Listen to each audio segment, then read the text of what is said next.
నేను మా ఊరు వదిలిపెట్టి వచ్చి ఇక్కడ బతకటానికని వస్తే ఇక్కడ రోజు పోలీస్ కేసులతో చచ్చిపోయాం. ఏది జగన్ గవర్నమెంట్ లో 10,000 ఇస్తున్నాడు, 30,000 రూపాయలు కొట్టేసాడండి జగన్. ఏంటంటే ఒక ఫోటో కొట్టిస్తాం 1035, 335 అట్లా కేసులు కొట్టించి మా దగ్గర పిండేసాడు డబ్బులన్నీ. అందుకని జగన్ నమ్మలా మేము. మా చంద్రబాబు గారు అయితే మాకు పాత రాజధాని ఏది అమరావతి, అమరావతికి జీవం పోసాడు, ప్రాణం పోసాడు ఎవరో చంద్రబాబు గారు. ఆ ప్రాణాన్ని తీసాడు జగన్. తీసినా మళ్ళీ దానికి మలేరియా ఇంజక్షన్, ఆ ఇంజక్షన్ చేసి నిలబెట్టి ఇవాళ మళ్ళీ టాప్ లోకి తీసుకెళ్లిపోయాడు ఎవరు? చంద్రబాబు నాయుడు గారు, తెలుగుదేశం పార్టీ నాయకుడు. ఆయన వల్ల జగన్మోహన్ రెడ్డి చంద్రబాబు నాయుడు అధికారం రాగానే వైసీపీ వాళ్ళ మీద కేసులు పెడుతున్నారండి, నిజమేనా? అంతా అబద్ధం అండి. వాళ్ళు తెలుగుదేశం కార్యకర్తలు ఎంతమందిని చంపేశారండి వైసీపీ వాళ్ళు. చంపినా కూడా ఎక్కడికెక్కడ మా మా నాయకుడు గారు ఏమంటున్నారంటే, మీరు తొందరపడొద్దు, వాళ్ళ పాపం ఆడదే, మీరు మాత్రం ఎవరిని హాని చేయొద్దు, మనకు వ్యతిరేకులైనా సరే మీరు వాళ్ళకి మంచి మేలు చేయండి, కానీ ద్రోహం చేసే పనులకి వెళ్తే మాత్రం నేను ఒప్పుకోనని మా నాయకుడు గారు చెప్పారు ఎవరు? చంద్రబాబు గారు. చెప్తే కార్యకర్తలు, ఒక తెలుగుదేశం కార్యకర్త 100 మంది కార్యకర్త సమాధానం చెప్పే కెపాసిటీ ఉంది.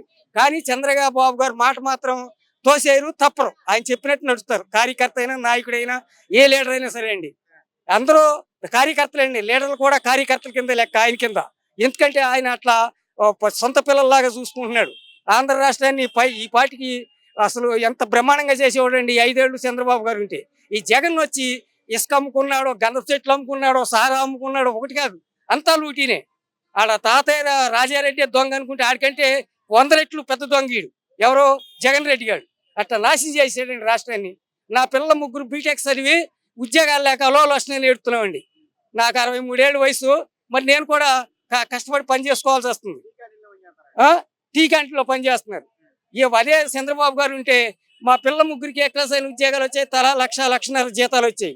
అసలు ఇప్పుడు అల్లాడిపోతున్నామండి అప్పులతోటి. మరి చంద్రబాబు గారు అధికారం రాగానే రాజశేఖర రెడ్డి బొమ్మలు కూలుస్తున్నారు, తగలబెడుతున్నారు అని చెప్పేసి అంటున్నాడు కదా. ఎక్కడ ఒక బొమ్మ కూడా కోల్చలేదండి. అవన్నీ తప్పుడు. ఏంటంటే అప్పుడు జగన్ 6 నెలలు 10 సంవత్సరాలు జైల్లో ఉండి వచ్చాడు కదా.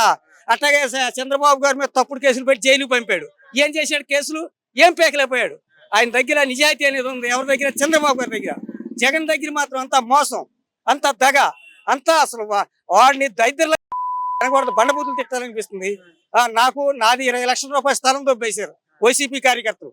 మెయిన్ సెంటర్లో స్థలం నాది. నా స్థలం అయితే ఆక్రమించేసి ఆడ పేర్లు వేయించుకుని బిల్డింగ్లు కట్టుకున్నారు. మరి ఎంత మోసం అండి.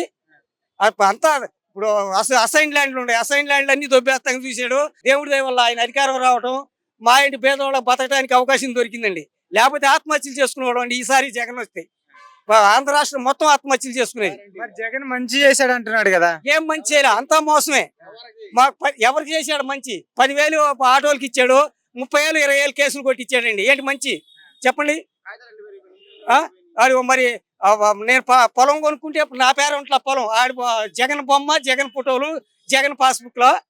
ఏ ముఖ్యమంత్రి నాకు 40 ఏళ్ళ నుంచి ఓట్లు వేస్తున్నా, ఏ ముఖ్యమంత్రి అట్లా చేయలే. అంతా మోసం, దగ. జగన్ గవర్నమెంటే దగా గవర్నమెంట్, మోసం గవర్నమెంట్.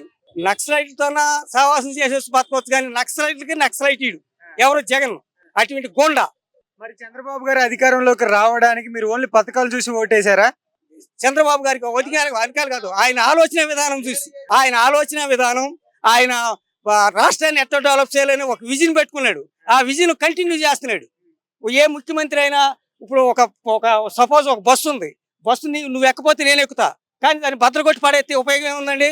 అట్లా ప్రజల గురించి ప్రజావేదిక కడితే కూల్చి పడేసాడు. దానివల్ల ఏమైనా రూపాయల లాభం వచ్చిందా? రుషికొండంతా ముగిదొబ్బాడు ఎక్కడ వైజాగ్లో. అక్కడ ప్యాలెస్లు అవసరమా? ఇక్కడేమో రైతులను పేదవాళ్ళు అడుక్కుతుంటే అక్కడ నువ్వు ప్యాలెస్లు కట్టు కూలుకుతావు. ఎంత మోసం ఉండేది. మరి ఆశపడి ఓటేశారని చెప్పేసి అంటున్నాడు కదా జగన్. వైఎస్ రాజశేఖర రెడ్డి గారు ఏ మాట మాట పేదలకు ఉపయోగపడ్డాడు కాబట్టి ఆయన ముఖం చూసి అట్లా చేస్తాడనుకుని జగన్కి వేసారండి ఓటు. కానీ జగన్ ఎట్లా అంటే పెద్ద మోసగాడు అయిపోయాడు కాబట్టి అందరికీ తెలిసిపోయింది, తెలుసుకున్నారు. ఎవరు చెప్పెట్టి ఆడ కొట్టుకున్నట్టు అయింది. నేను కూడా వేసే లోగడ జగన్ గారికి ఓటు అయితే వేసి తప్పు చేశానని నా చెప్పెట్టి నేను కొట్టుకున్నా. ఇవాళ చంద్రబాబు గారు అధికారంలోకి రావటం అందరికీ ఎంత స్వేచ్ఛ దొరికిందంటే, అండమాన్ నికోబార్ దీవుల్లో జైల్లో ఉండడం తీసుకొచ్చి బయట పడేస్తే ఎట్లా ఉంటుందో అంత స్వేచ్ఛ అయిపోయింది జనానికి. ఇప్పుడు అందరూ భయపడిపోయి బతికారండి. ప్రాణాల్లో పెట్టుకునే వాళ్ళు కాదు రోడ్డు మీదకి వస్తే. ఇప్పుడు మాచిర్లో జరిగిన పిన్నెల రామకృష్ణారెడ్డి గారి బూతింగ్ తెలుసా నీకు? తెలుసండి. ఇప్పుడు మరి ఆయన పగలగొట్టారు కదా, అది కరెక్టా రాంగా? అది తప్పండి, పగలగొడతాం అనేది తప్పండి. భారత రాజ్యాంగం అంబేద్కర్ గారు ఇచ్చిన మనకు హక్కు ఏంటంటే నీ ఇష్ట ప్రకారం నీ ఇష్టం వచ్చిన ఓటేసుకోమని హక్కులు ఇచ్చింది. ఇచ్చినప్పుడు నా ఓటు నా ఇష్టం, మీ ఓటు మీ ఇష్టం. అట్లా వేసుకుంటే ఆడికి ఓట్లు పడలేదని చెప్పి అన్ని బద్దలు కొట్టి ఓడిపోతాం అని తెలిసే బద్దలు కొట్టి చిక్కురొక్కు చేసి నానా రోతరోత చేసాడు. మరి తప్పు చేశాడని తెలిసినా కానీ జగన్ అన్న ఎందుకు ఆయన కోసం పోరాడుతున్నాడు? ఇదిగో పెద్ద దొంగ కదా, ఆడికంటే దొంగ పెద్ద దొంగ కదా, అందుకని ఆడికి సపోర్ట్, దొంగోడు సపోర్ట్ చేస్తాడు, మంచివాడు సపోర్ట్ చేస్తాడు. అట్లా మోదీ గారు ఇవాళ చంద్రబాబుని మరి ఎందుకు ఆహ్వానించాడు? చంద్రబాబులో దగ్గర మైండ్ లో మంచి ఆలోచన విధానం ఉంది కాబట్టి దగ్గర లాగాడు. ఇలా మోదీ గారికి కూడా సాయపడ్డాడు. అది కావాలి. మరి జగన్మోహన్ రెడ్డి అంటున్నాడు చంద్రబాబు పిన్నెల మీద కావాలని కేసు పెట్టించాడని చెప్పేసి అంటున్నాడు కదా. జగన్మోహన్ రెడ్డి దొంగోడు సావాసం అవుతాడు కానీ మంచివాడు సావాసం అవుడుగా. అట్లా రాష్ట్రాన్ని దోసుకున్నవాడు ఆడు ఎవడు జగన్. మరి ఈడు దోసుకుంటున్నాడు కాబట్టి ఆడికి ఈడు మంచివాడు అవుతాడు కానీ నాకు నీకు మంచివాడు అవుతాడు అవడు.